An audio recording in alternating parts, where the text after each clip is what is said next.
que você está fazendo, Furico? Luzes no cabelo. A Carol é muito carinhosa. Eu quero que ela puxe meus cabelos delicadamente. Ela tentou me cortar hoje. Eu estou nesse momento perdendo a respiração. Né? Observe aqui. Carol, Oi. Estou fazendo uma obra de arte. que obra de arte? Estou fazendo luzes no cabelo da chapa. Vou ficar uma coisa de volta. Oi, tudo Não vai bem? nem ser uma chapa.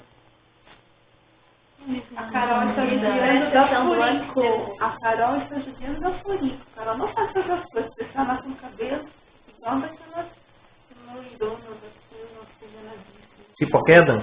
Tipo a queda, tendo cabelo como que é? Gemada? Gemada?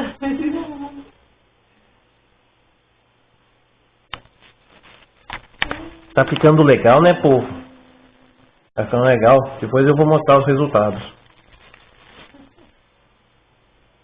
Quem disse que nós não somos iluminados?